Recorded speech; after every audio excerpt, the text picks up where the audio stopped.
ఒక మనిషి పుట్టిన తర్వాత పరిపూర్ణంగా ఎదగాలంటే ముగ్గురు నలుగురు కారణమవుతారండి. సపోజ్ ఒక పిల్లోడు పుడతాడండి, అంటే చదువు చెబుతామండి. పిల్లోడు గాలిపటం అయితే టీచర్ ఎవరండి, గురువు ఎవరండి, దారం అండి. అది దాన్ని గేలం వేసి పట్టుకుని గురువు చెప్తాడండి. ఇంకా ఈ విధంగా చూసుకుంటే ఫస్ట్ స్థానం తల్లిదండ్రులండి, సెకండు గురుదేవులండి, థర్డ్ మన స్కూల్ అండి, మన పట్టుదల, మన చుట్టూ ఉన్న స్నేహితులు, ఇవన్నీ కలిపి మంచి స్నేహం చేసి ఇవన్నీ కలిపితేనే ఒక నిండు మంచిగా ఒక పిల్లోడైనా పిల్లైనా తయారవుతారండి. అందుకని గురువు దారం అంటే ఏంటంటే గాలిపటం ఎగురుతుంటే దాన్ని కంట్రోల్ చేస్తారు ఎవరండి, గురువు అండి. ఇంటికి వచ్చిన తర్వాత తల్లి తండ్రి అండి.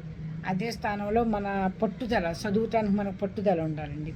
మన ఫ్రెండ్స్ అండి, మన స్కూల్ అండి. ఇట్లా చిన్ననాటి వస్తువులు ఎప్పుడూ మరవకుండా ఉంటే మన జీవితం అంతా సుఖంగా ఉండండి. గుర్తుపెట్టుకోవాలి వీళ్ళందరినీ అండి. గురువు ఎంతో తల్లిదండ్రులు అంతే అండి, తల్లిదండ్రులు ఎంతో స్నేహితులు అంతే. చిన్ననాటి స్కూల్ కూడా అన్ని జ్ఞాపకాలు మనకి మిగులుస్తుందండి. అది ఎందుకో ఇవాళ ఇవన్నీ నాకు దుఃఖంలో కూడా ఇవన్నీ చెప్పాలనిపించినాయి అండి. మన పట్టుదల, మన గురువు, మన ఫ్రెండ్స్, మన తల్లిదండ్రులు, వీళ్ళందరినీ మనం ఎప్పుడూ గౌరవించాలండి. ఎప్పుడు గౌరవించిన ఆడి పరిపూర్ణమైన స్టూడెంట్గా, పరిపూర్ణమైన మనిషిగా ఎదిగి అంచెలంచెలుగా పైకి ఎదుగుతారండి. ఈ 4-5గురిని గుర్తుపెట్టుకుంటేనండి. ఎప్పుడైనా మనకంటే తక్కువలో ఉన్నాడు కదా అని మన స్నేహితుల్ని చిన్నబుచ్చి మనకు గర్వం వస్తే అది కూడా మనకి పతనమే అవుతుందండి. అందుకని అందరినీ సమంగా చూసి తల్లిదండ్రులు ఎంతో, గురువు కూడా అంతే అండి, అంతకంటే ఎక్కువ అండి.